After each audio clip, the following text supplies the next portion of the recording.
Good morning, everyone, or good afternoon, or good evening, wherever you're tuning into from the world. My name is Melissa, and welcome to Pregnancy and Kayaking Part 2 with Natalie Kramer Anderson. I am the founder of California Water Sport Collective, who is also the host of this webinar series. We are really, really excited to welcome Natalie back to our show. Natalie, this is Natalie's third webinar with us, and we hope that she's going to do so many more. Without further ado, I'm gonna get Natalie on, and Natalie, why don't you go ahead and tell everyone a little bit about yourself and maybe why doing this webinar you felt was important, and we did get a lot of requests for this, so we're all super excited for it. Hi, Melissa. Well, thank you for putting this on. This is a subject that there's a lot to unpack here, and oh my gosh, a lot to say. In the journey of the last 3 years since starting to have a family, it's been incredible, but also incredibly challenging in many ways. And now I'm getting emotional. I didn't think I'd do that. Wow. I just like to, I kind of get to start with talking a little bit of, I listened to Marianne's webinar on pregnancy and kayaking, and I think she did when I was putting this talk together, I realized there's so much to unpack, and it was hard to put it all in there in organized fashion, just like Marianne, and she had done a nice job taking kind of a personal bent to it, talking about her own experiences. And I decided to go a little bit of the same route. So again, I'm not like a doctor or health professional. So what I say is based on my own experiences, and some of it you might find insightful, applicable to you. Some of it, hopefully, my experiences can help inform your own. And so I'm gonna start off, I think when everyone tells their story, it's important to know where I come from, and where I went. I grew up in a family that we would go on a rafting trip maybe a couple times a summer. So I had regular exposure to rivers and family. It was really always something super important to me. I grew up in a family of 3 kids, and I knew I always wanted a family, and I wanted to be able to give what I had as a kid to pass it on. Now I started dating my husband and father of my kids when I was really young. When I was 18, he was someone I was an only child. I'm pretty hesitant to have kids. So it's important to know some of the struggles I have postpartum often come from your relationship with your partner, because it's something you work on together.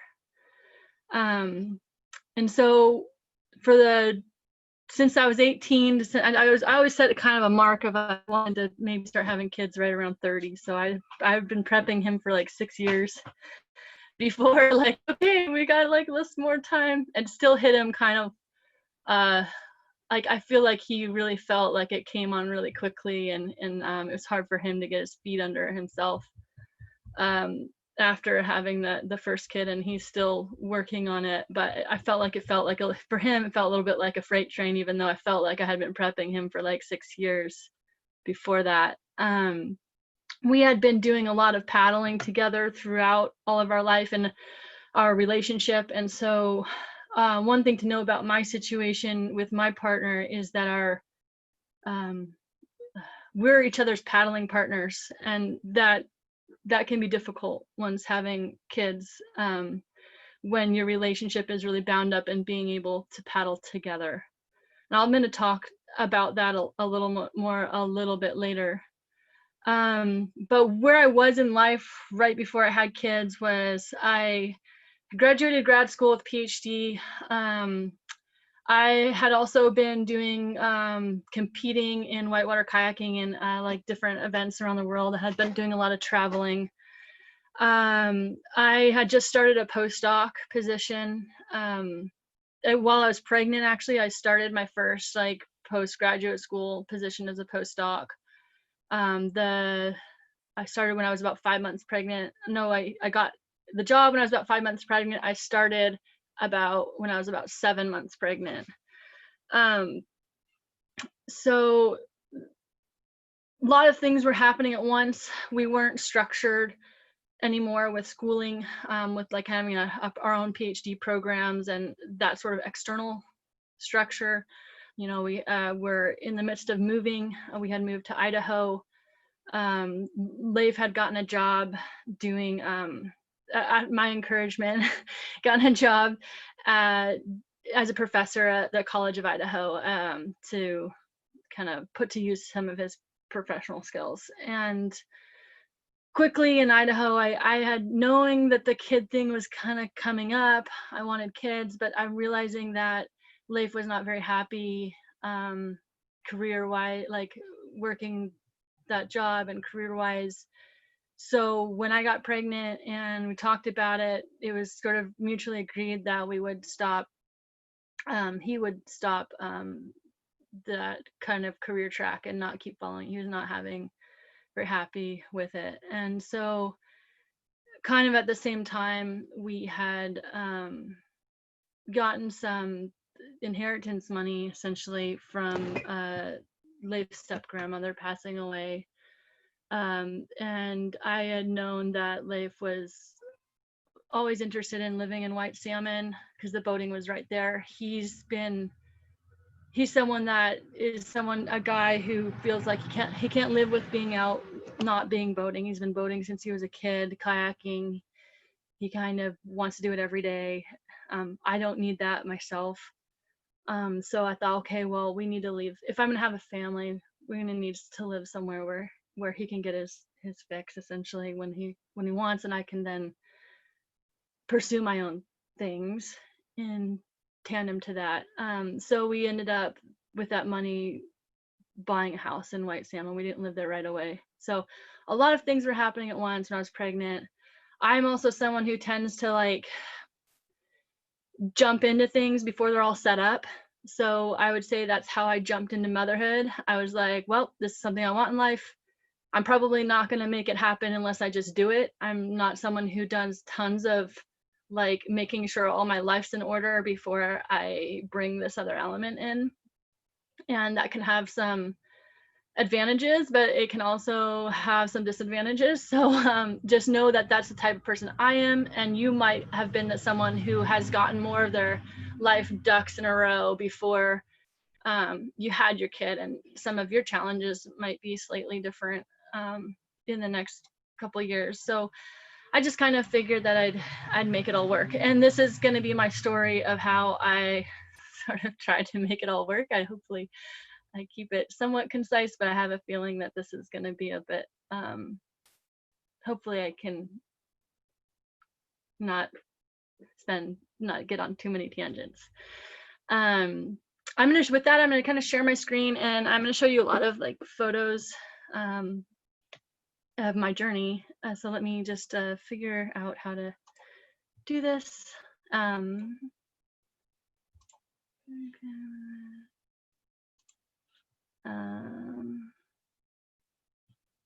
Okay, Melissa, can you see my screen? It just says Kayaking Postpartum. Yep, I can see it. Okay, cool. So I just chat really briefly. Marianne did an awesome, incredible job with her webinar on kayaking with pregnant, and I would say that a lot of what she had to say is what I experienced too. I would like to just point out, this is with me pregnant at about 8 months with my first kid. And to reiterate with Marianne, it's not something that this may or may not feel good to you, what you see on here. But from my own experience, I was very fit going into pregnancy. I had been paddling a lot. I paddled throughout my pregnancy.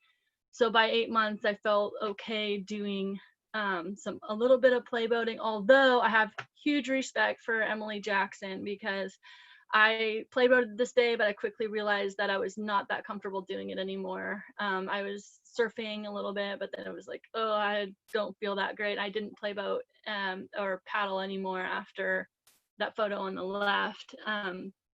I did feel a lot better not play boating, but just going down runs that I felt comfortable on. And so the run you see on the right is maybe not something you might feel comfortable in 8 months, but it was a step down in kayaking level for me. And I felt like I could still do it. Now, with my second kid, I didn't do, I did not feel like paddling play boating for the last 3 months of my second kids, and I didn't do any of that, even flat water. And then I would paddle some easy class 2, 3 right near the end. I was having with the second kid a lot more. It was a tougher pregnancy, especially towards the end of the pregnancy, with just pains in my groin and just harder to walk. There's a bunch of different things that makes it just felt harder. I was also had some pre-labor contractions in my pregnancy with my second kid. So again, it's to reiterate some of what Marianne said. You need to listen to your own body and where your own comfort level, and then you'll have a great time, and you can paddle during pregnancy. I'll leave the rest of that talk to her. I talked to a number of my friends who paddled during pregnancy, and some of them actually said that they loved paddling while pregnant. It sort of released some of their own expectations they had of themselves for pushing themselves a certain level, and they just settled into what they were comfortable in, and they felt a lot more confident. So that can happen to you too. But this talk's not about that. We're going to talk about a little bit about the birth and kind of what follows after. I would say that the more fit and active you are, I think throughout your pregnancy, before you get pregnant and throughout the pregnancy, probably helps a lot with your progression, getting back in your boat and getting paddling again after. So keep that in perspective. If you are someone that had a really tough pregnancy, give yourself a break, and give yourself a longer time frame to feel okay afterwards.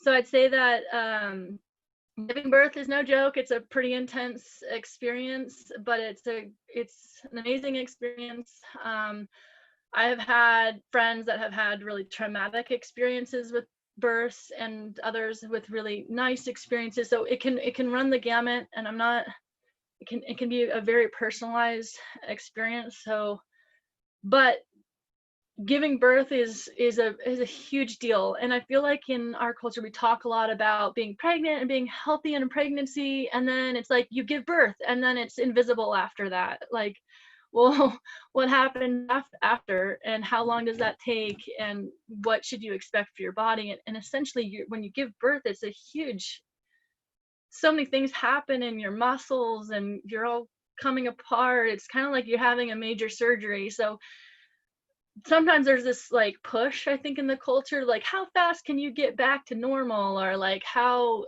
like that there's some sort of expectation or goal there, that especially in America where we have very limited maternity leave. So a lot of times there's maternity leave is about 3 weeks here, which is, I think it's really can be really challenging. This photo I have here is me one day after birth. I think I kind of hobbled out, and then I think I spent the next 2 days in bed after that. I did have a home birth. I'm not gonna, if you want to ask more about that, can ask more, but I find myself more comfortable at home. My mother also had midwives, so I was more familiar with it. A lot of people, my friends, give birth in the hospital, and that's fine too. I find it, I've always kind of cringe when people are like, oh, you had a home birth, you're so hardcore. I hate kind of that caveat, because I think birth is, I feel like it minimizes people's experiences when they go to the hospital. And sometimes you in some situations you need different things, and everyone needs different needs when you're giving birth. So there's no judgment about whether you're taking epidurals or you're not, or you're doing it natural. It doesn't matter. The goal is you have this baby at the end and you're healthy. Oh, I'm being interrupted. And you're healthy and everyone's together. So so yes, me after birth, one second. My 3-year-old's being a little bit wanting to break into my office. But where was I? I think I read somewhere, and I think this is true, give at least 2 weeks, but 3 weeks of pretty much doing nothing. Not doing nothing. Your body is spending a lot of effort recovering. And so if you're also trying to get up and move around and even like cook and do things, or worried about like, when am I going to get back into paddling? It's not worth it. You just relax into it and get a good support network, whether it's family or friends to cook you and bring you meals, or people around you to help, whatever's comfortable. For me, I tore on both my births. I had really fast, strong births, and so you're more likely to tear. And I do think there's a lot more bleeding, and your recovery is potentially a little bit slower in the groin area. I talked to a friend, her first birth, she didn't tear at all. Her second, she did. And she said there was a big difference in what she was able to feel like she could do. So for the first 3 weeks, pretty much just like give yourself leave to just recover and be with your baby. At about 3 weeks, I found that I was starting to want to, move around and do things. Here's a photo, and 2 weeks, for sure 2 weeks. This is and we were in Idaho. We had a lake next to our house, and this is one of my first times, I think, really much getting out of the house and doing much outside. I kind of came outside and I paddled in the lake, and Leif took our little newborn baby Davis there in his kayak, and it was a really special kind of day.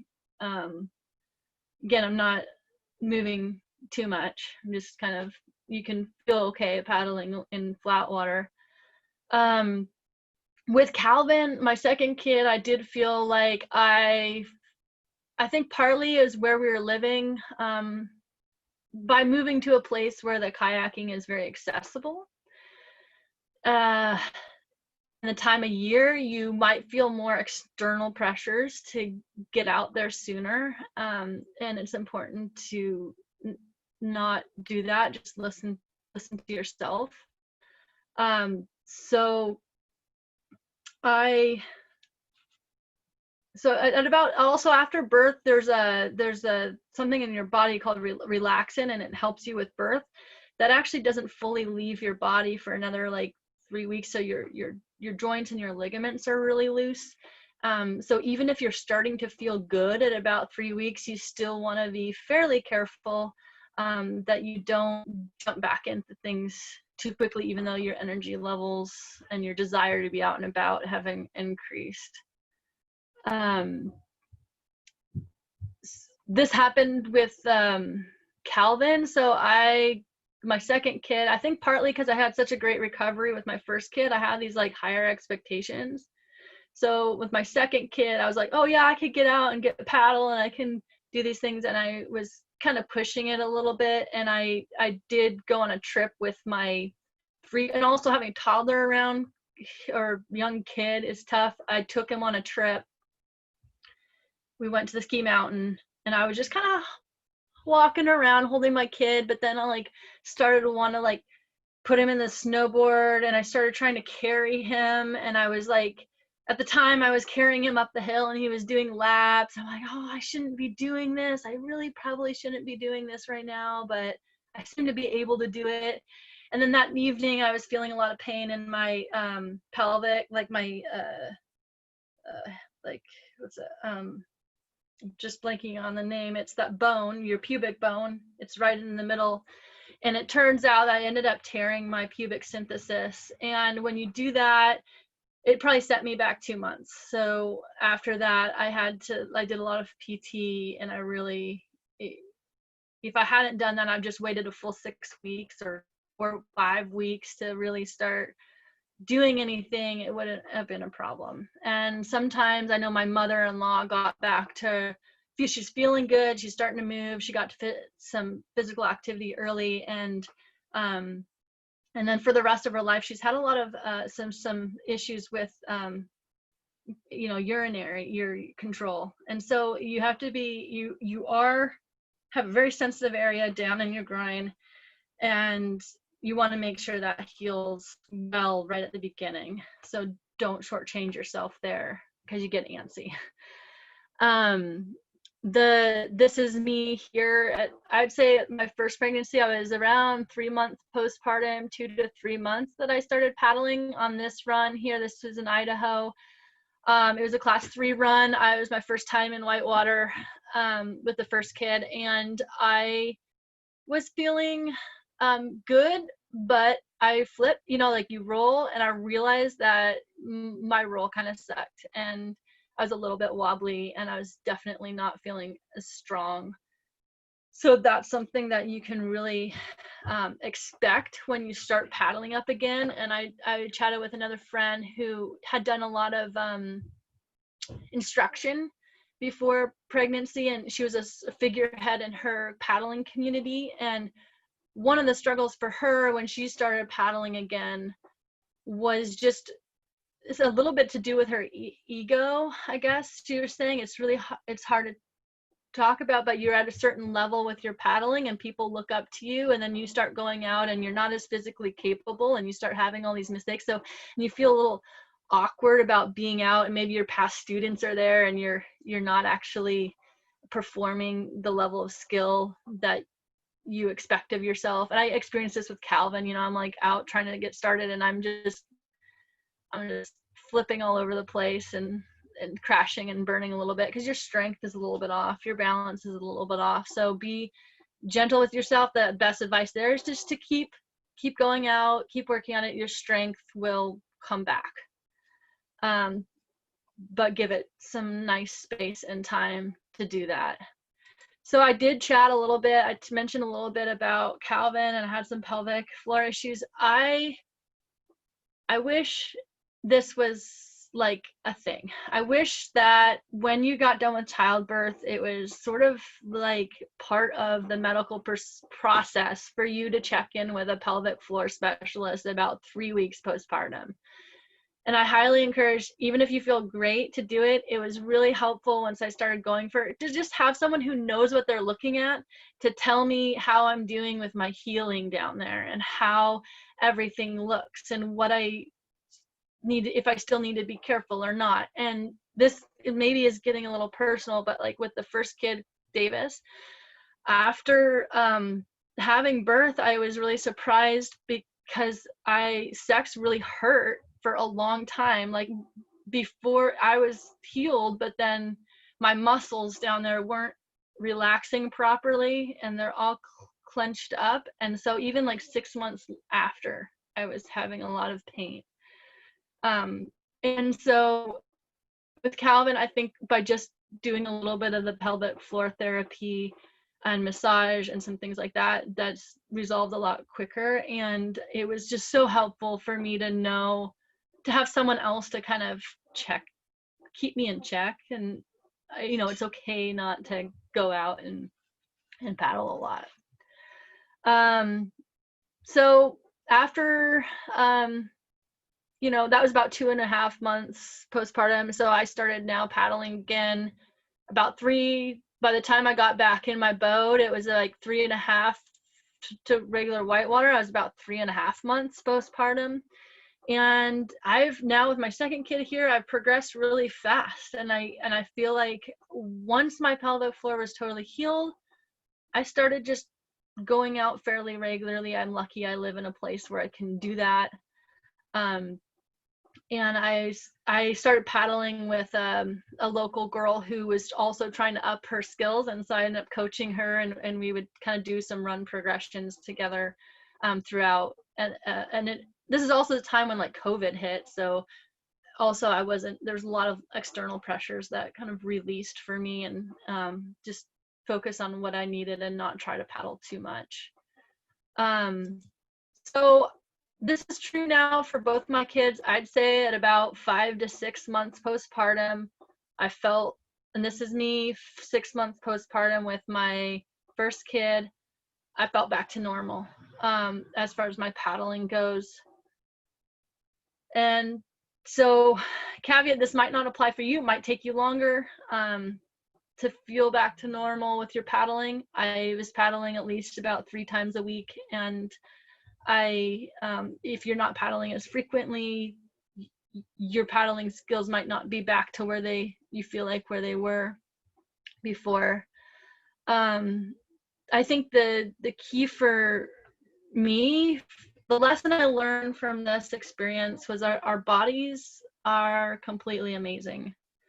I was astounded by how well I had no expectations on my first kid about how long it was going to take, and I was blown away basically by what we are capable of if you are capable of getting out fairly regularly and building back up that confidence and a little bit back up that strength and skills.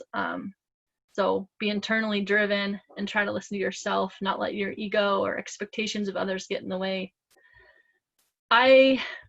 One thing I've also found I talked to a lot of my friends who have had kids in preparation for this talk, and a universal theme I would say is that a lot of moms were kind of scared that once they had kids and postpartum, hi Davis, that they wouldn't be able or wouldn't want to paddle or feel like they could paddle. And I would say universally, I talked about 8 people, they felt like if you're able to get back your boating to the level that you were comfortable on before.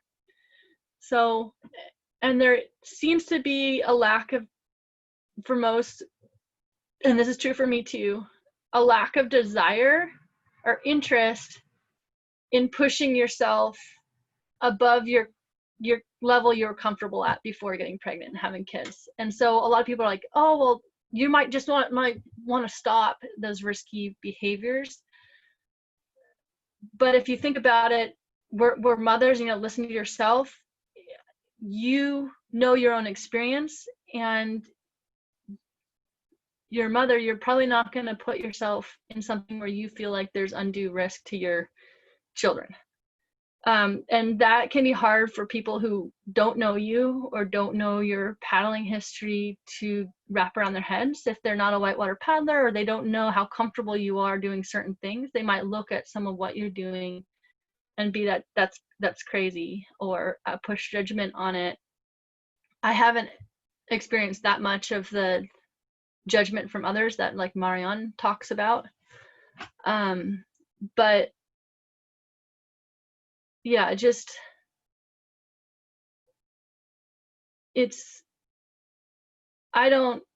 I was paddling at a very high level, very hard whitewater, and I'm still able to paddle at the level I was comfortable with before. I'm not pushing myself into, like, I was never very good at running waterfalls, and I'm not comfortable doing that, and I'm not putting myself at risk doing that. But I am getting more solid skills in the places that I already feel comfortable, and that's probably going to be true for you too.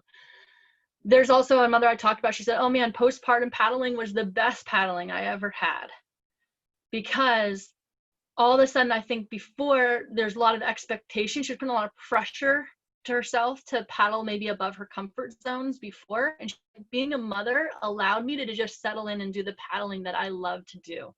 And she said that was the best experience for her. So I'd say that the big, underlying theme here is that your paddling and your ability of your body is incredible.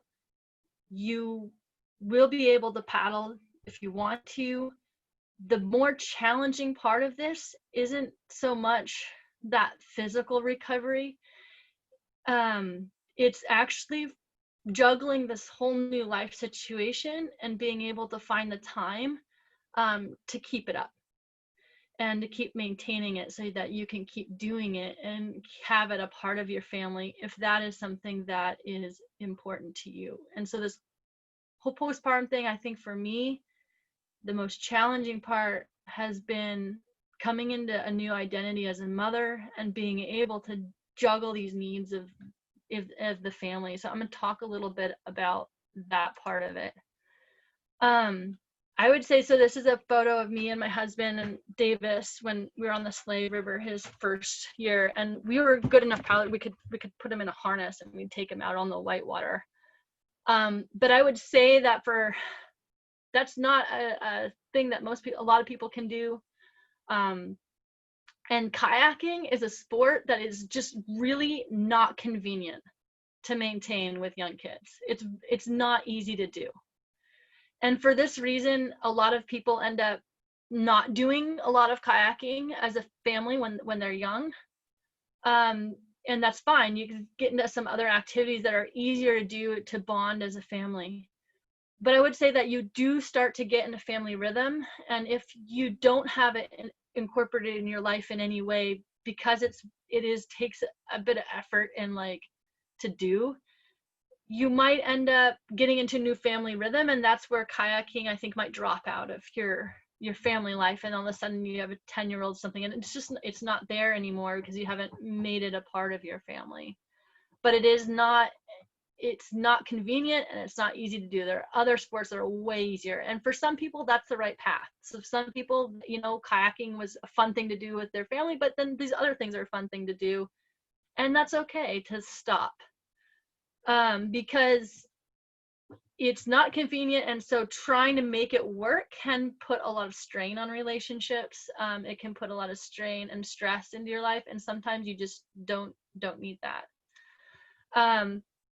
Thinking about, it's worth really thinking hard about what is your relationship to paddling, why do you paddle, and not only that, what is your husband's or partner's relationship to paddling, and how is that going to mix? How is that going to play out? Because, my husband has a lot of grief and postpartum depression associated with not being able to paddle with me whenever he wants anymore. And that has been a big struggle in our relationship, because when you have young kids, there is a lot of trading of back and forth. And other people's situations are different. I have another friend who, they had kind of their own paddling groups. Their husband, paddling is important for them, but it wasn't important for them to paddle together. And that's been an easier transition for them with kids because it didn't change their dynamics that much.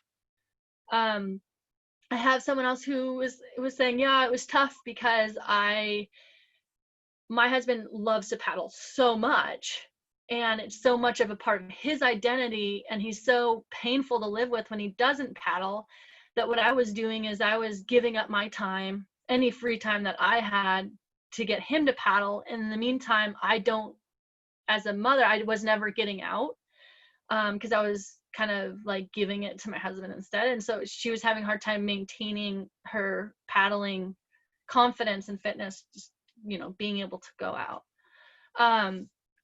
And so you don't do this alone. And if you don't have a partner and you're single, you're definitely not doing it alone. You have your family, and that partner or that support and that friend network around you is super important if you are interested in maintaining kayaking as a family.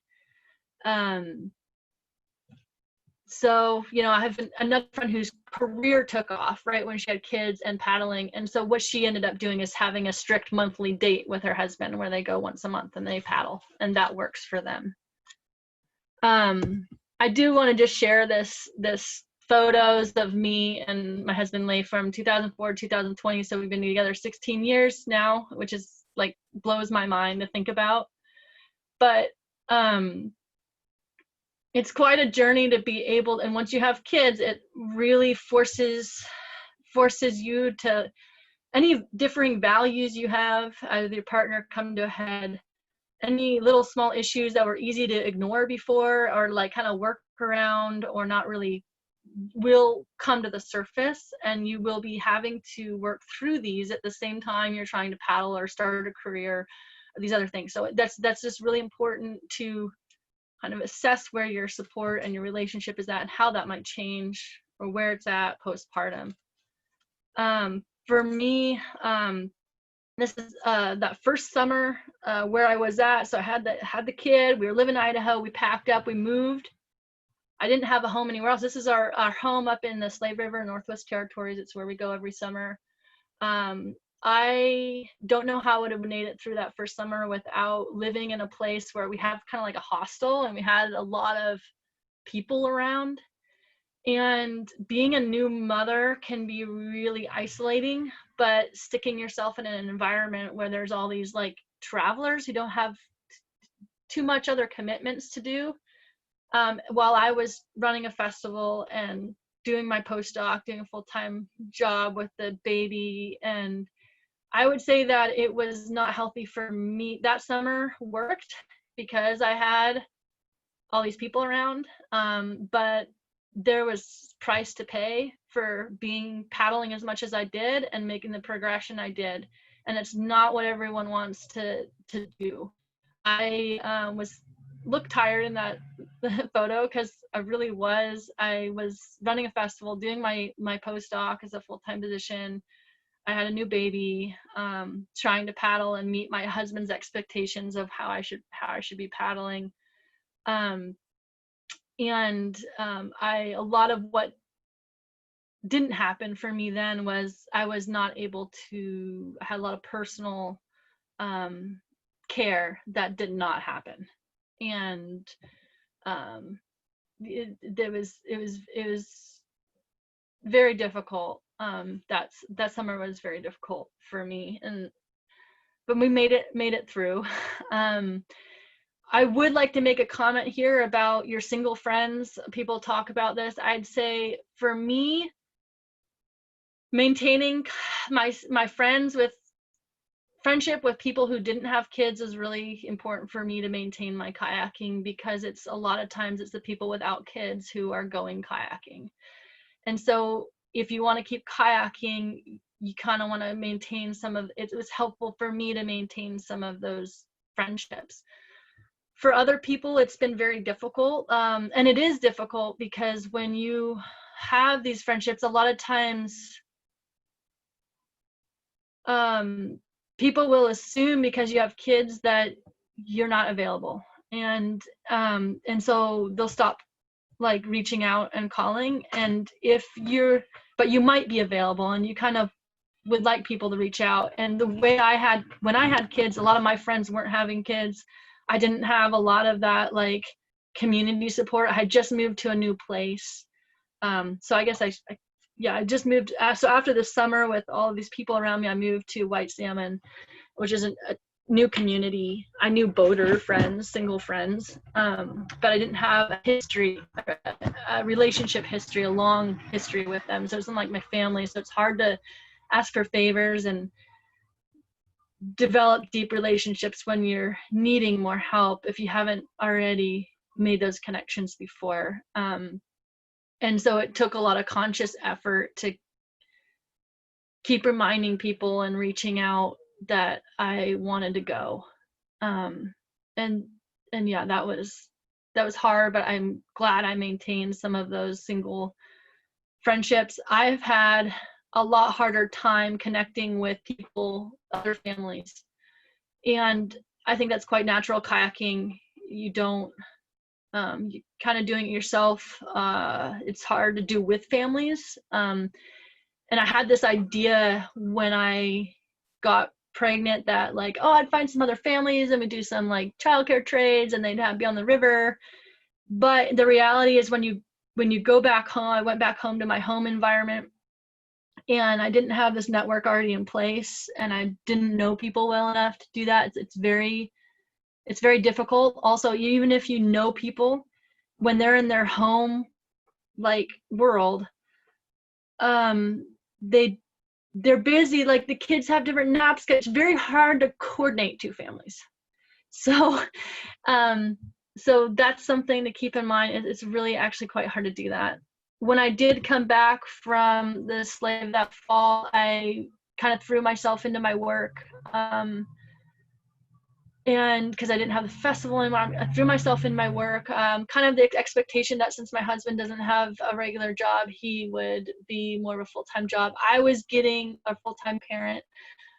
I was getting a lot of work done and getting a lot of professional affirmation, I would say, by working. I was working remotely, and I was working with this other mother, and it was wonderful for me. I think like throwing myself into the career was at that point was a way of, I felt less isolated and worthy. And this is something that I think is culturally driven. I've struggled with it a little bit, and my sister has too, where at least I'm not based in like a church or faith base, and I feel like there is this, ever since I was little, this expectation as a woman that I was gonna do a career or do something worthy, I guess, or like I could do anything as a female. But the kind of caveat was like anything but being a mom, a stay-at-home mom. And there's a lot of baggage in a culturally about, and judgment about whether you're a mom who's working and trying to do daycares, like that you're not actually like doing your job as a mom, but then you try to do that, and then there's judgment about like, oh well, you're not actually like doing anything. And it's this weird, it's an interesting dichotomy thing that mothers and women are and I have struggled with, because at this time, that December my postdoc and the funding got pulled, and all of a sudden they're like, okay, I don't have a job anymore. So my family was suffering. I would say I was still trying to maintain my paddling. I was putting a lot of effort into my job. My husband, I realized, is not a stay-at-home dad type, and it took me a little bit to realize, like, just because someone isn't working a regular job doesn't make them the type of person that, and make them happy to like do the job at home. And that took me a long time to like wrap my head around. And so, at the same time, we're like trying to figure out what to do with the kid, and it was sort of all over the place. We also, to just like make things more crazy, bought this property next to our house with a lot of fixer-uppers. So my husband's job then was to like help this, and we did it with my husband's mother, with the idea that eventually she'd move into one of these houses. There's like 3 houses on this little lot, and it was an opportunistic kind of thing that we jumped on at the time, but it's sort of like the job ended, and then our focus went to that. And I would say that during this time, my relationship with my husband, and it was difficult. And I think this like makes the point here. This is like a screenshot from my husband's like catalog of photos, and in 2018 in March, this is my kid's a year old, it says the time we paddled together. And this is actually a little white lap. I'm there in the front, so I am paddling hard whitewater, but there was a lot of costs involved, and I wasn't necessarily happy. I was paddling a lot, I was paddling well, other things were feeling a lot of out of control. And so one of the ways that I deal with that, and my husband and I work really well when we're traveling together on trips. So it was like, okay, let's get out of here. And so we went, and one of the things that really worked with childcare and other families is if you actually go on a trip with another family, then you're on the same agenda, and it can be really awesome. And so I went on a trip with Marianne and her son Benji, and we went to Quebec, and we surfed waves. And the boys didn't exactly get along at the time, but we were on the same page. Marianne, me, and my husband were all like doing the same thing together, and that made a difference. So it was great. So that's why I say if you're going to do things with families, it's easier on trips than in home environments. And if you're going to do things with like random single people sitting, your friends, your kids, that's easier to do on trips than it is in like a regular home setting. I just point out here, there's like this backpack that I'm wearing. If there's one piece of baby gear that I got like unintentionally, my sister had it, her husband had it in the basement, they barely used it, and they're like, here, have this. I'm like, oh, cool. And this backpack made that Davis is sitting in our lives, this kind of traveling part of our lives and having other people watch our kids like so much easier. I call it the magic backpack, and Calvin sleeps in it now too. That's my brother calls it the magic backpack. This one's by Deuter, and I think it's one of the best like kid backpacks. It can be in it for a really long time. I don't know. I probably throw my kids into it when they're too young for the rating, but anyway, they do great. They like to sleep in it. So I know I'm kind of rambling. Hopefully this is still really interesting. We did better after that trip. We went back to the River, which is kind of like our happy place, but I'm still organizing a festival there, which is a little bit crazy, but I'm starting to get more in sync and realistic in my expectations of how to function as a family. So I realized after that summer that, okay, well, we have this help when we're at like our hostel. It's kind of like there's a lot of people around. It's easy to like the kids. It's kind of works to be able to paddle and to have random people watching kids and to pay for someone, eventually the neighborhood kid. But I really realized that I needed to set up some sort of daycare option if I wanted to continue my career goals, if we wanted to continue working on the property when I came home. So when I came back to my home in White Salmon, I realized, so we put him in daycare, and it gave us a huge breath of fresh air and breathing room to be able to, it was like, oh, oh my gosh, I have some time to myself. What do I do with it? It was good. The daycare we were in is just one I happened to get into. Davis wasn't totally happy there. But it worked at the time. Leif was super busy with the compound, the property next door. I was super busy trying to do some contract work. I'm trying to maintain my career even though I wasn't working full time. And I realized that we were all kind of like doing these separate things, and it wasn't what I wanted. It wasn't what I envisioned as far as like having a happy and joyous like family life.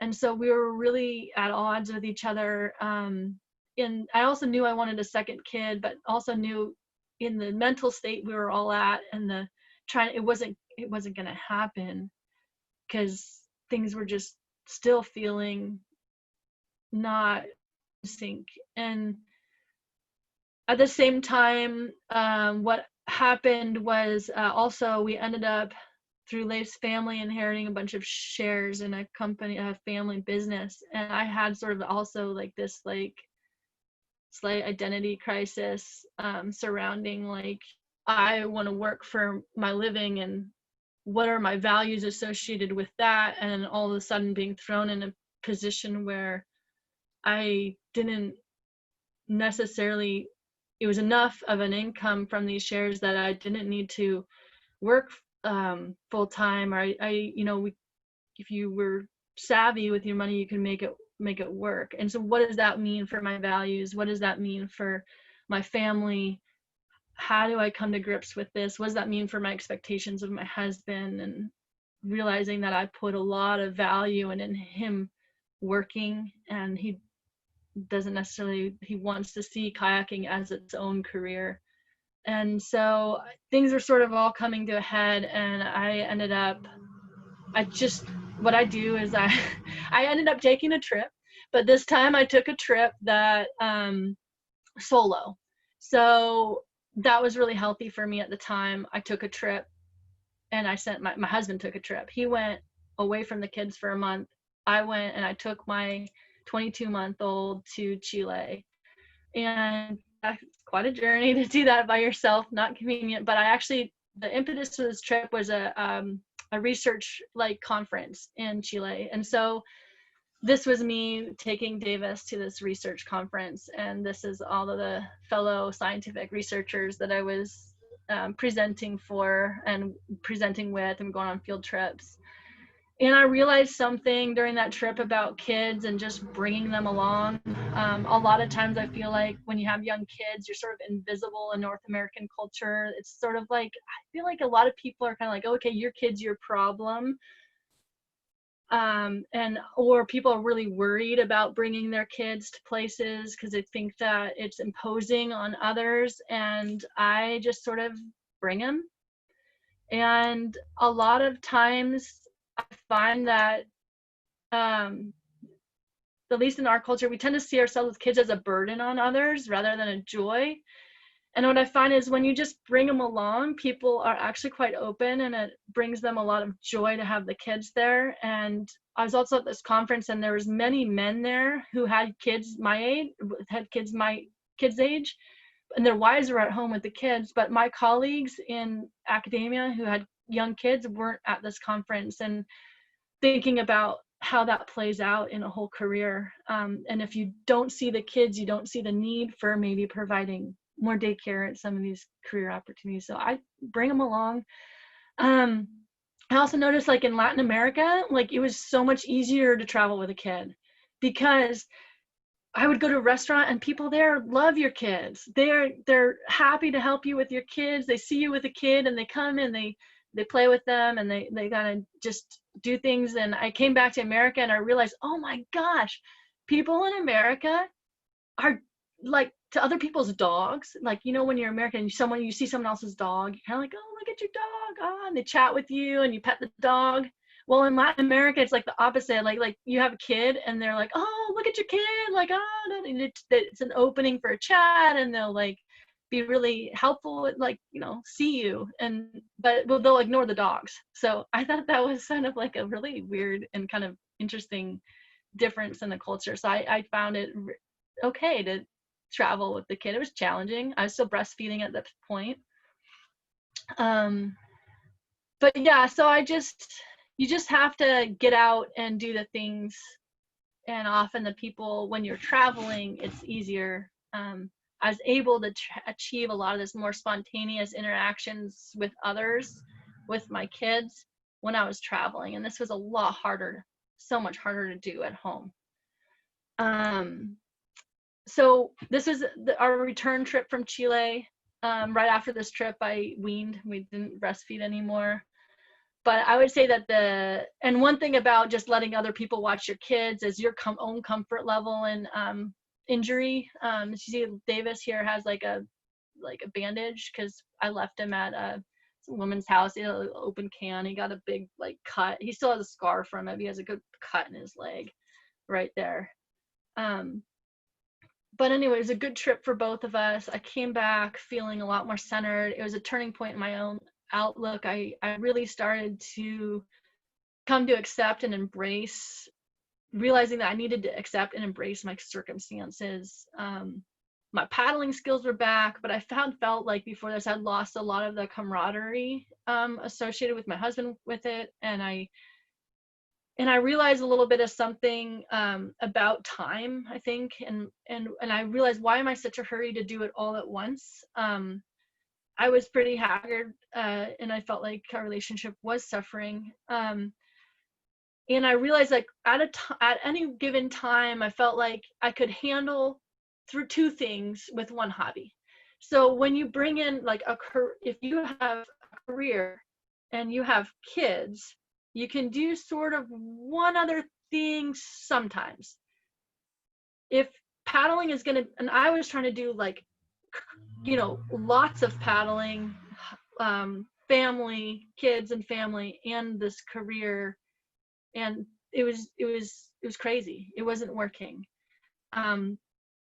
And so that's why a lot of people, if you are really progressing in your career, right, when you have kids, you paddling will take a bit of a backseat. It kind of depends on your own goals. And I realized I was in this situation in my life that I had this opportunity to actually embrace my circumstance, and for once in my life, really, I needed to step away from my career and really needed to focus on a little bit of my relationship. But also I had this, so my paddling relationship, I've always sort of a little bit paddled because my husband paddles a lot, and that surprises a lot of people. I'm someone that I could live life without paddling, and that surprises a lot of people given how good I end up being and how much I do it. It's so wound up in my relationship. And I realized that I've never enjoyed competing. There are some regrets I had about where I was at paddling. I feel like all the competitions I've ever done, and I never really performed where I should have. But realistically, I never really trained for them either. I was always trying to do my career and my other things, not giving it its due focus. So I decided for that spring, I was actually, for the first time in my life, going to really actually focus on paddling as a worthy endeavor. I never considered it as a worthy endeavor before. And so I started training for myself rather than other people, and gave myself the permission to embrace that time and be like, it's okay. I have the means to do this. It's okay. I'm gonna do this. And so we had, so after we went back, I did more daycare, and there's a lot to be said about daycare. Again, society will sell you a lot of things. It's good, it's bad, it's whatever. I read somewhere, and I think this holds true, how you spend the time with your kid is what matters. So if having them around all day, every day, is really stressful on your relationship or your career goals, it's perfectly fine. They'll do great in daycare if you find the right situation. If you're around your kid and haggard and you're like disjointed and you're not able to give them attention, and then it's a tribe to raise someone. But at the same time, if you find that having the kids at home with you is really what's great for you, and you feel awkward about putting them in daycare, but you having quality time with them all day, that's fine. And I had to come to like a personal point of being like, okay, for me, it was hard to put my kids in daycare when I wasn't doing it while I was doing some society approved paid work. It was really hard for me to wrap my head around that, and that's not feasible for some people, and daycare isn't cheap. And for perspective, we were paying about $1,000 a month for daycare when he was in it, and that's about $6.25 an hour, so it's not actually that bad, but if you look on the daycare perspective, but it does add up. What was difficult for me is I always wanted part-time daycare, and this was something I could never figure out. At the society, the way we're set up right now, at least in America, is so that it kind of caters to the 9 to 5, 5 days a week. You're either in on that schedule or you're out. And if you're out, you're going to be doing either trying to find like a nanny or a child share. It was a nanny share. It was very difficult for me to do that because I didn't have an established network of people. If you're doing nanny or child cares, it ends up being about like $15 to $20 an hour. So you can see how the nanny situation can get quite expensive. So you'll be paying about the same amount for like half the time, or even less than half the time that you would in full-time daycare. And I struggled with some of the daycare because Davis not all the time wanted to go. He kind of outgrew some of it. But at the same time, for the first time in my life, I was really focused on paddling as a worthy endeavor in itself. And that was good at that time. So that culminated in, for the first time in my life, actually doing well in the series of competitions that I entered. This was last year. I did the North Fork race. I did really well. I did the Little White. I won the Little White race, and I didn't just win. I won by I was ahead of the next female by I think like 20 seconds. So that blew my mind. I was like, oh, okay, you can focus on this and it can happen. I'd always regret I played volleyball in high school and I played it in college, but I quit volleyball before I reached my potential. And I've always regretted not realizing what my potential was. So being able to focus on this and see that I could reach what I think my potential is was really was really confidence building. The next summer we went back to the slave. I can talk a little bit about comfort level with kids on water, but maybe if you guys have questions. But my focus then was I realized I needed to vest a lot of these outside responsibilities so I can focus inward. And the focus time, I was really focusing on, okay, when do you make progression? Because I focused on my progression with my kayaking, I was thinking, okay, how do I actually progress in different areas of my life? And I realized you need focused effort to be able to progress something. So I spent a month where I just went and I did research for a month, only focusing on that. I went with my mentor and we looked at the Mackenzie Delta and we did all a bunch of great stuff. I left my kid with Leif and it was really challenging. He had a really hard time, but they made it through it and the relationship was stronger for it. And it was like a vacation. I was at work, but it was a vacation because all of a sudden I was like, oh, I forgot what it felt like to not like worry about other human beings for a month. And that was great. And then coming to realization that I gave focused effort in kayaking, I gave focused effort in my research, but I have never given focused effort to setting up my home. And it was causing a lot of stress in my life and my ability to enjoy small moments with my family. And so this fall, gave myself permission to make it my primary task other than paddling or other than anything else, just to focus on actually putting systems in place so that I could be happier at home. Because we've always struggled being happy, like in your day-to-day home routines. And so that's been feeling really great. That's kind of where I'm at now. I'm still progressing some of my career goals, but they're really taking a back seat. And here's me, like 8 months pregnant. Finally, this first time I've had a baby room or a kid's room. Our kid moved in, he was 2.5, and he moved into his own room. We slept with him for 2.5 years in our room, and I never had anything set up for him. This is Calvin, my newborn, just after he was born. We're working on some kitchen shelving. This is Calvin again, just a couple months, I guess, like half a month ago, and he's pretty amazing. And this is actually I put this photo in because I never had a high chair with Davis. So you see some of the things that and oh my gosh, high chairs make a world of difference. You can put the kid there and they're not like eating on your lap. Like I didn't do this with Davis because I was so like frazzled and all over the place the whole time. So, and a word on kids and eating. Babies, like they start eating at like 4 or 5 months, and then sometimes they really want to eat. I'm surprised at how much Calvin loves food, more than Davis ever did. He's way less dependent on my boobs, which is great. So he'll wean a lot earlier, I think. But something that surprised me, not knowing what I was coming into as a parent, was they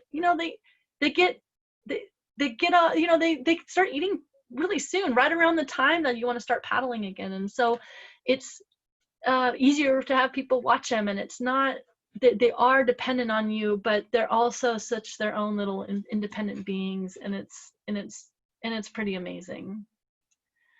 And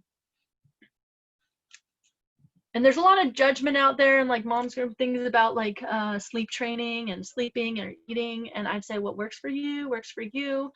There's with Calvin, he's already likes sleeping in his little side bed by himself.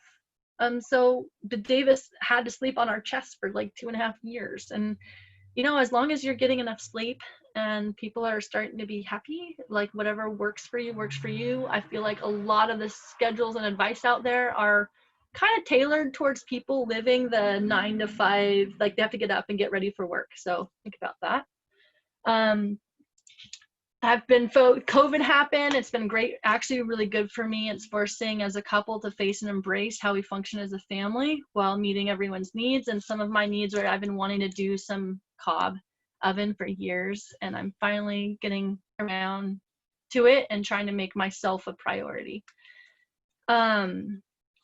At the same time, we have not nearly the amount of photos of Davis, like cool photos of Davis adventure or Calvin adventuring, because we haven't really been outside of our house, but I've been feeling a lot happier.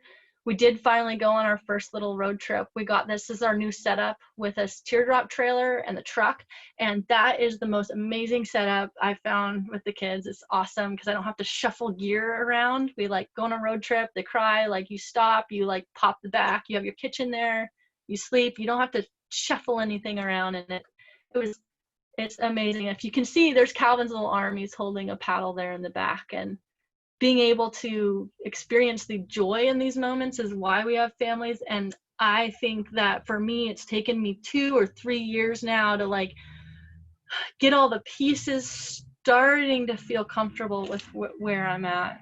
And so I guess I just want to say that like you go paddling to enjoy it. So if it's not something that's bringing you joy while you're having a family, you need to, like, you know, it's okay to back off paddling and focus on different areas of your life. It's not worth it to force something that doesn't feel good. Thing I've been thinking a lot about lately is maintenance versus progression. So there are these different areas in our life. You don't have to do them all at once. It's been helpful for me to think about, there are times when I want to progress certain areas of my life and I need to give it a lot of focused attention.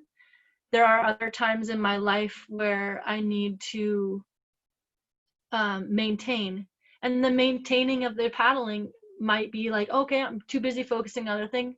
Maintenance for me is going paddling once a month. Maintenance for me is going paddling once every 3 months. You want to just keep a little bit going so that when your life is ready to embrace and bring that area of, you know, have more focused attention, you're prepared for it and you're not trying to recover lost ground, that you're mentally and physically prepared to then jump in and progress again. Also realizing that like just reorganizing my life to make paddling convenient by moving to White Salmon, by doing these things, didn't necessarily make me or our family life happier or with what you're setting up. And so a lot of that has to do with redefining and realizing what matters to you and what are your goals. And Emily Jackson did a great webinar on this particular aspect, and this is what I'm focusing a lot right now, is like really understanding my husband's needs and my needs, and really trying to meld them so that we can both be productive and in our professional and personal lives, and realizing I think that's the and if I can do that, if I can work on that balance, then these little moments are more joyous. I don't need to like go on a trip to have them. I want them to occur in my backyard where we're harmonious as a family. And so this is me. I love this photo, and I'm going to end with it. I know I talked a long time, but it's a lot of mothers that I've spoken to about paddling and saying, well, it's really, you know, I'm really redefining my own identity. And this is so true. It takes a lot of work. And no matter what the struggles are, whether there's struggles with paddling or relationship or where you're at,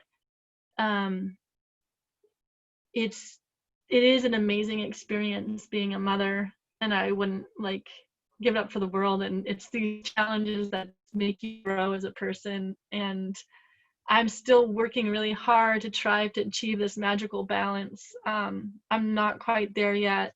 I'm starting to pursue now more professional help with it, so I've now like doing menu planning. I got someone telling me what things to cook for a 21-day menu, and that's really like relieved a lot of my own stress.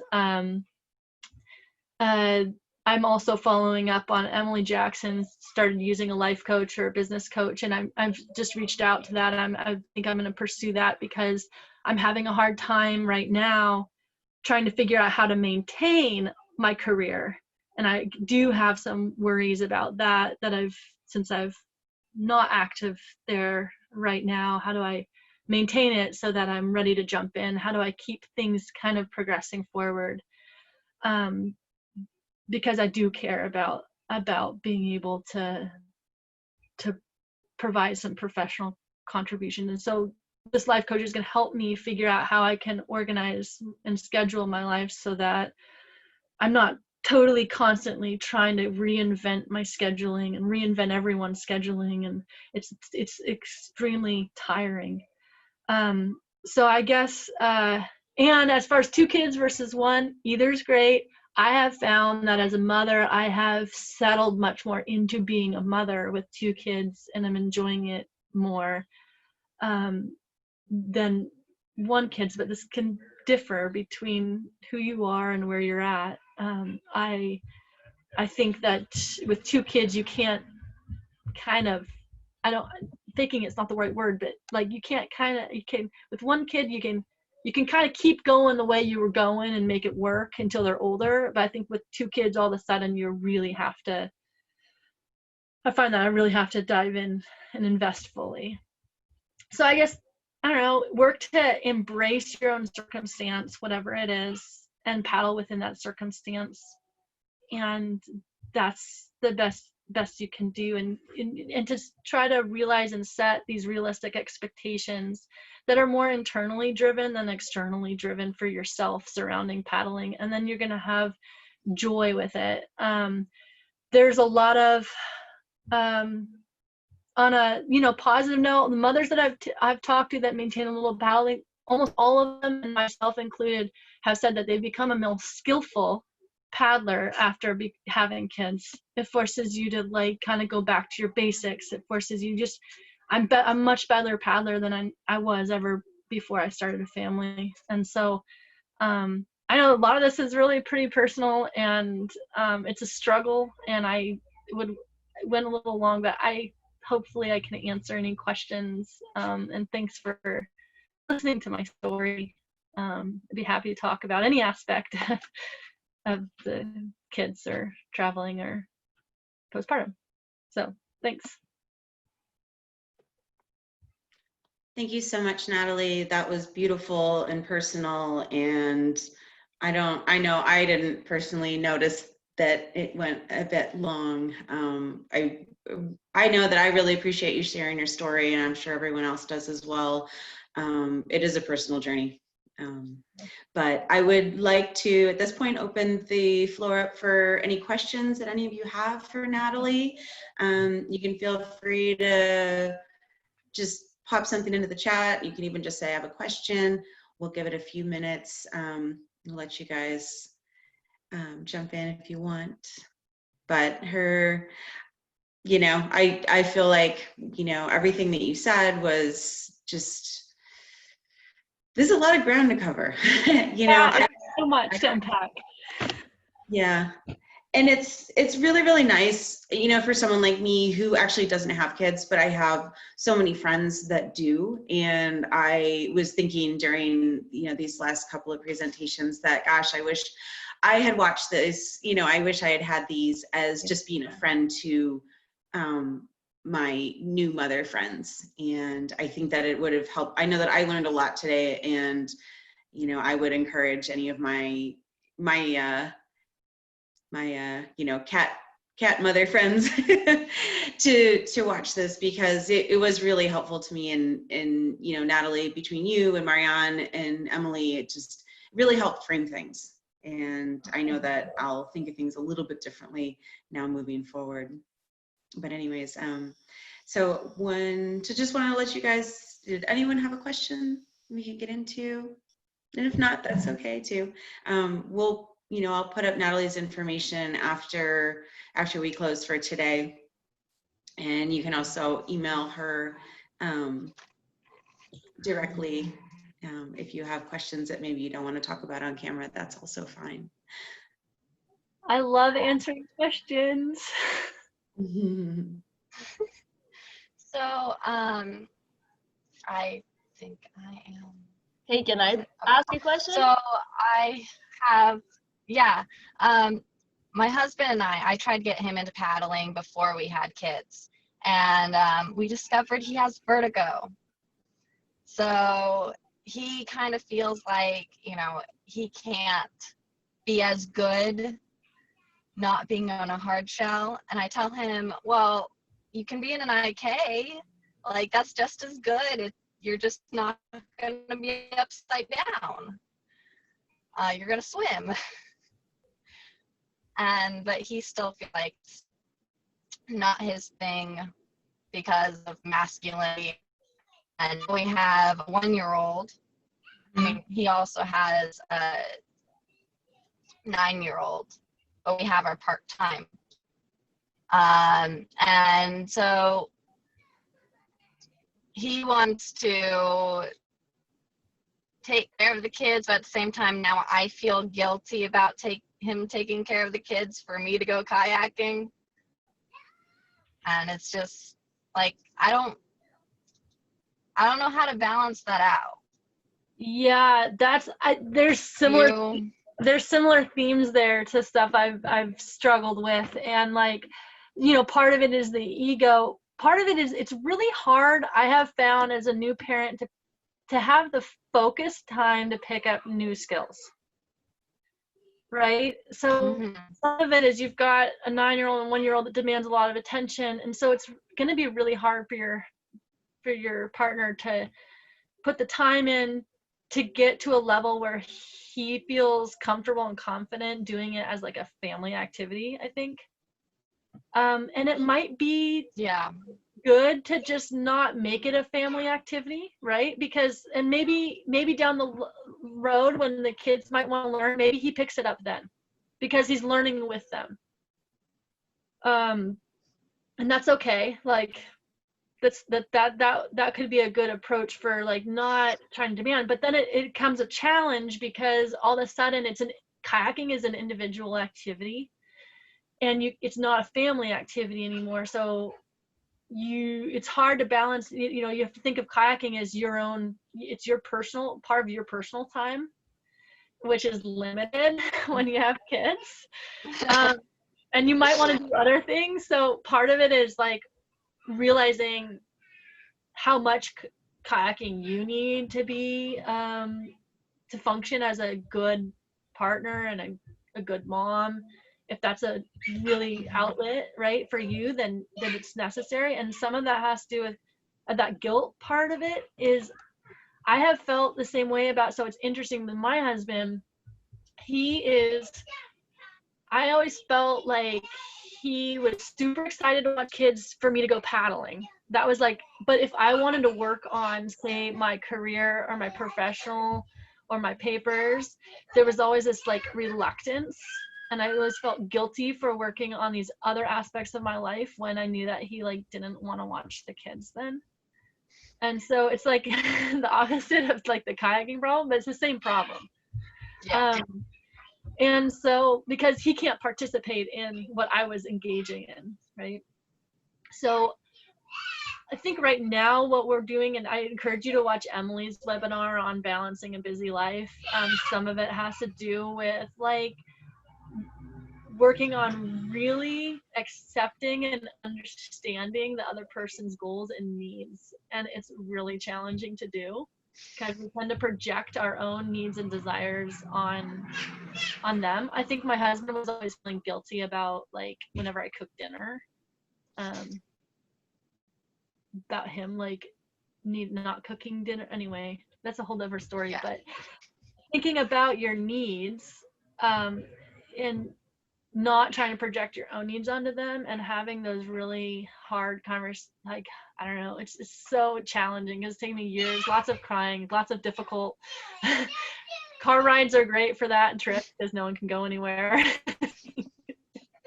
But I'm getting to the point now where like I started this meal planning thing, and for years I wanted to do it, but I couldn't do it, and got a third party, an external source to help me.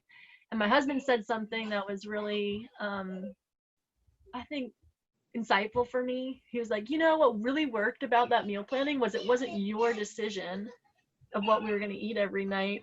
I wasn't trying to force this healthy food on him. I wasn't trying to, you know, I was like, oh. So sometimes having like someone third party help you look through these ideals and values to be able to, like, I don't know, can be really helpful, because as you're able to more address some of his needs that aren't your needs, then you'll feel maybe less guilty or you know, about taking the time for yourself, as it's a reciprocal thing. But I don't know, that's the challenge. That's the beauty and the pain of having a family with another person.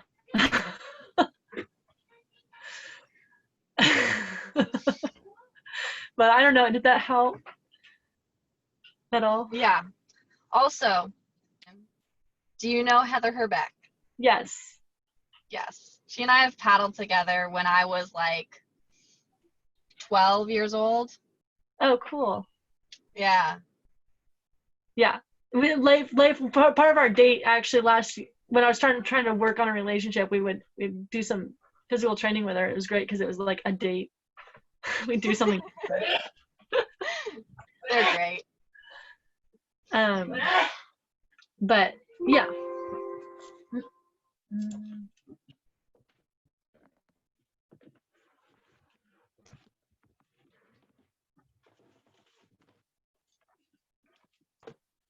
Sorry, my computer's low. I'm gonna plug it in. You're all good.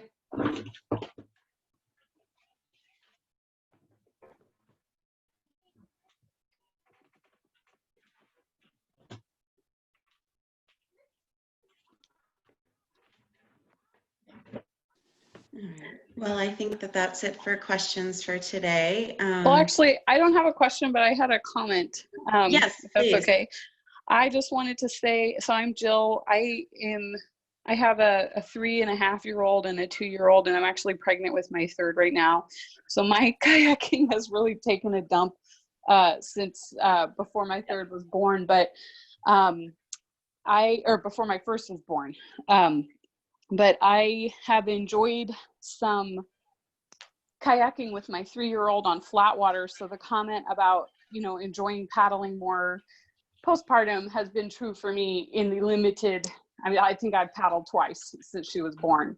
But I guess the other comment I just wanted to say was I think it's really important to have discussions about postpartum recovery, you know, no matter what the topic is. So having it through the lens of kayaking is wonderful, but it's such like you said at the very beginning of the seminar, you know, it's kind of like there's a lot of prep that goes into birth, and then all of a sudden it's like, you know, crickets are chirping about the recovery. And so I just appreciate you being willing to talk about your experience, and hopefully it can help retain some women into kayaking. And yeah, I just wanted to say thank you. And that if you ever led a seminar or a clinic in White Salmon, I would come because I'm local. I'm in Hillsborough. Well, you could make it happen if you okay.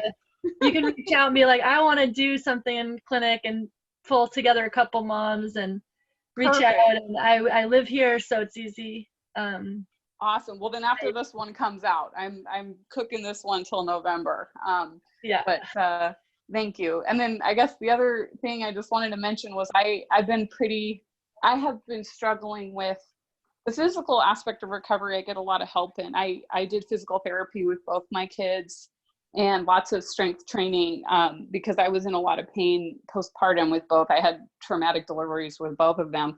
Anyway, so like physically, I feel like I had a handle, but something I guess maybe you could comment on more, or also you talked about it a little bit, is like the emotional recovery. And with kayaking, I feel like, I guess I appreciate your comment on kayaking at the level you're comfortable at and nothing else, because I tried to get on some whitewater postpartum and I was just so anxious, not even with physical strength back.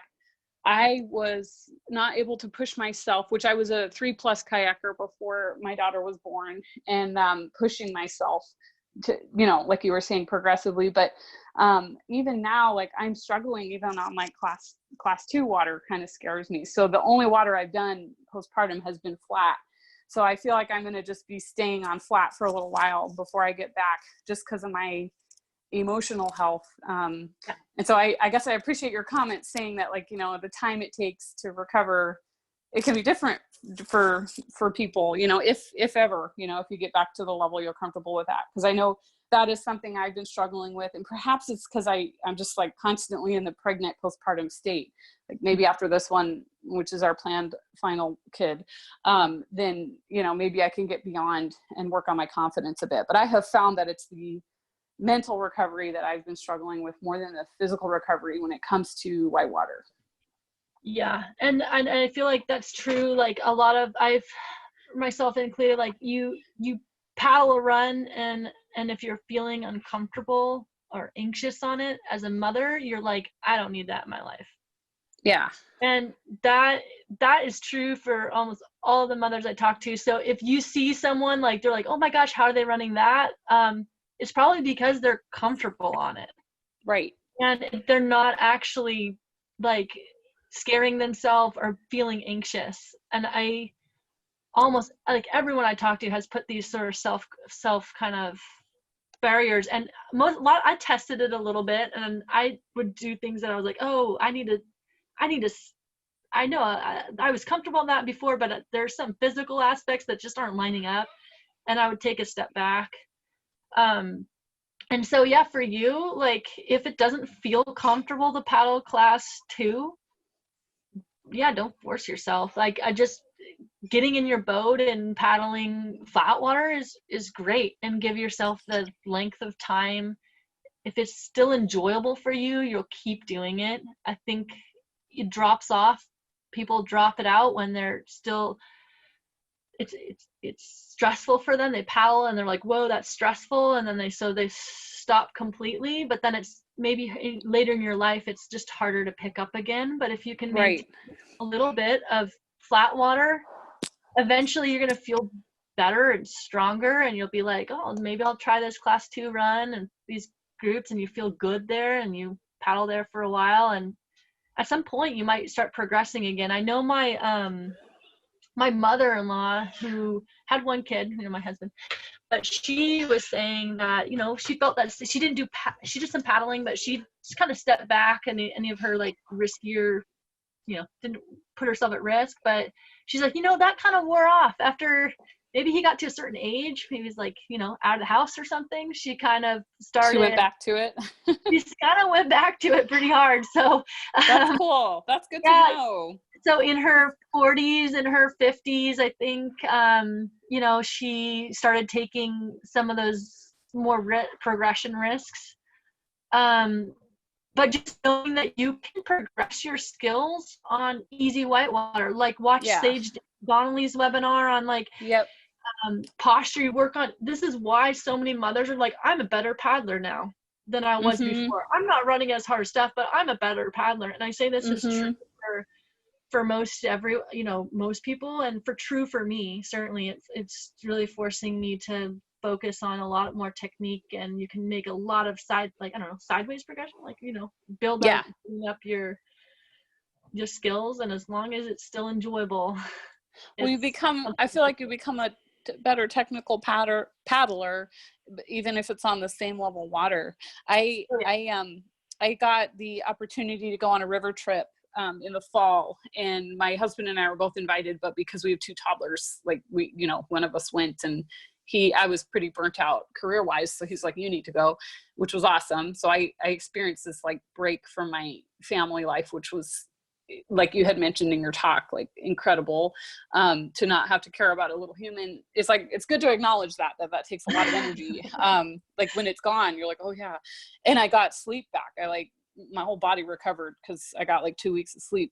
But the thing I also found helpful, and I don't know if anyone you've talked to has mentioned this, but I actually changed craft. I brought my kayak and I didn't end up going very often because I was so nervous, which shocked me. I didn't think I'd be as anxious as I was, but I didn't get as much training in as I should have before the trip. But one of my mom girlfriends who brought her raft was like, why don't you row? Why don't you row a little bit? My husband's a rafter, so I had like basic experience behind the oars, but I found that, I mean, and maybe this will be what I do to maintain, even if it's not kayaking, is she would have me paddle a bit of the river. And it was like a lot less anxiety producing for me to be on the bigger craft. So that's like another idea I had, was to like maybe just switch crafts a little bit. And especially with a big family, maybe something like a canoe or a paddleboard or a raft might be a little more family friendly during this time anyway than paddling whitewater right now. I mean, in a hard shell kayak.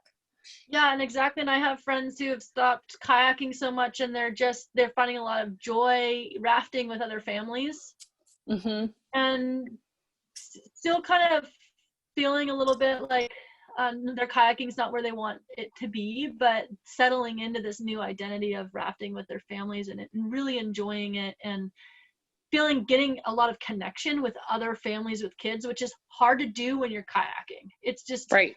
It's really hard to make those sort of like family group connections with other families kayaking. At least I have found. But on raft trips, man, everyone's in the same boat together. You're on a kid trip. And so she's loving it. And that's going to keep them on the river. And eventually she'll probably start kayaking again and have a lot of joy kayaking, but it's keeping the river experience alive. So if it's causing stress, don't do it. Right. That's the sort of the tip there, I guess.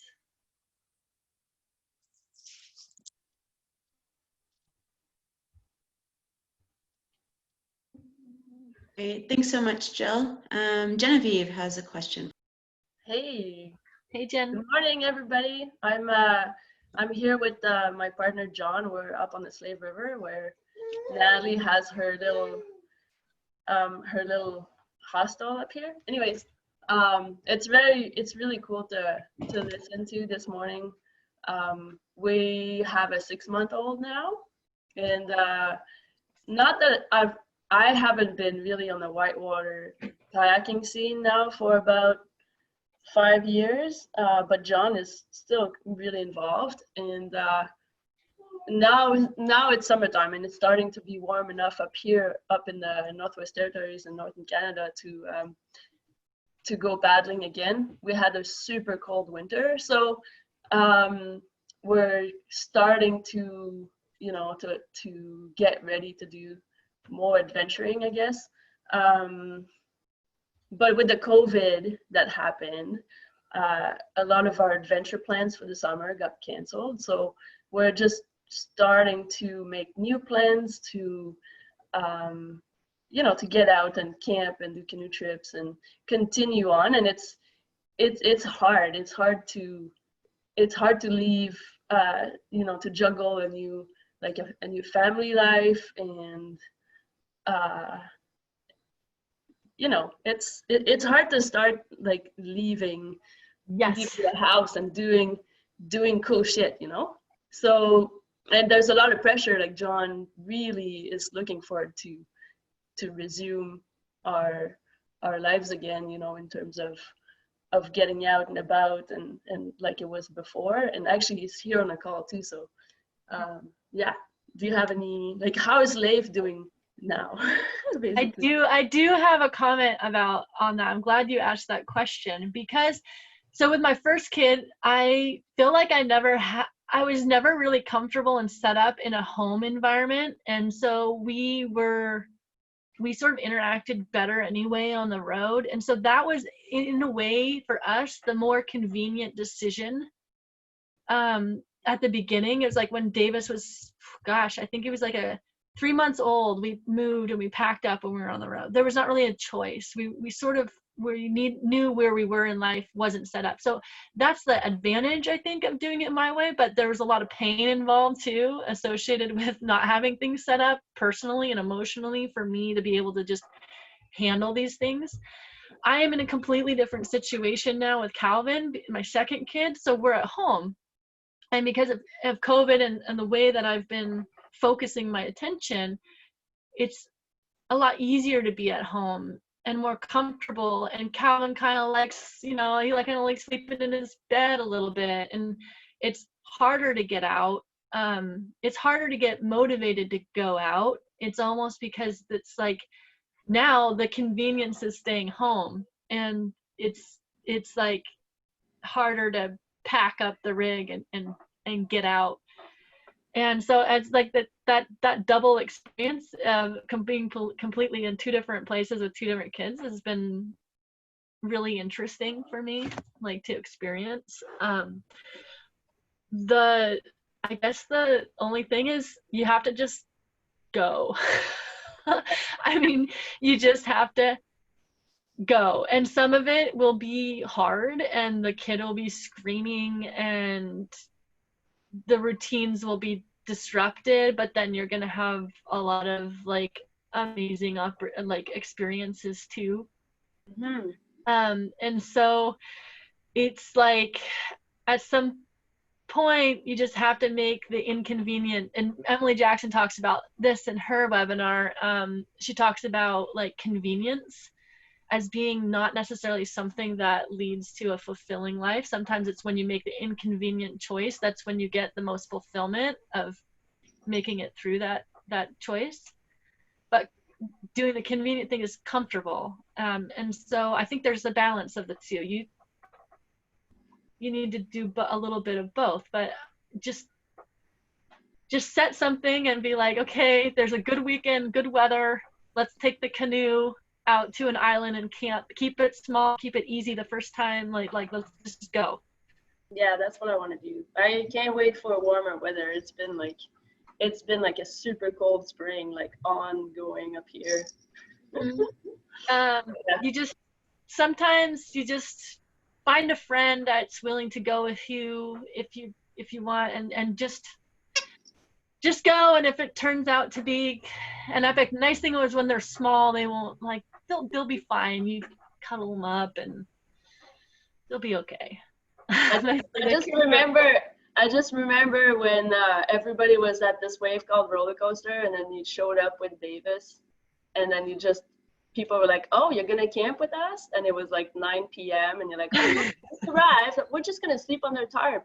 Like, oh my God. And some of your ability to do that has to do a little bit like with the kid. I'm realizing like Davis would he would sleep really easily as long as he was on you. So it didn't actually matter if he was in a carrier or you're like slinging him over your shoulder, or he's in a like canoe. If he's moving, he'd like fall asleep. Yeah, wow. Yeah. And so I realize now, like, but he was incredibly difficult. I could never put him down for a nap and then go do something else. So I never had any time where he wasn't like on you ever. Whereas Calvin, I could like put him down for a nap and wiggle his butt, and I'm gonna go wash the dishes. I'm like, whoa, what's this? This is great. And it's Davis now who still needs my attention. We read to him, we fall asleep with him in his room with the book. But Calvin's harder for like, if I was to go out in the canoe and have him in the carrier, he'd be like kind of like uncomfortable most of the time. So some of it has to do with your kid that you have no control over. So some of it you just have to listen to him cry, honestly. Like sometimes I had Calvin in the car, we did this road trip, and I'm like, well, he's fed, he's comfortable, he just doesn't, something's off, but like there's nothing I can do anymore. And we just drove, and I think it's a second kid syndrome where you're a little more like you can kind of like tune out the crying a little bit easier, and he cried himself to sleep. And then we drove for 2 hours, like, yeah, it took 20 minutes. So I know. Just you just have to start, and then it becomes easier. It's hard to start. Thanks, Natalie. Yeah, We'll miss you up here this summer. I know. I miss you. I miss being on the slave. Yeah. Oh, anyone who's listening or watching this later, I think that the Slave River is an amazing postpartum recovery river because you do so much flat water paddling. You get strong again, and it's just low stress. So I think that had a lot to do with my own recovery, was being able to spend the summers up there paddling in class 3. And for me, that's low stress, but paddling and surfing, soul boating kind of, so. And that there's also like a ton of kids up here in this community, so there's so much for children that it's nice for parents to have all these play groups and these other families with kids, and yeah, it's good. Well, thank you so much. Yeah.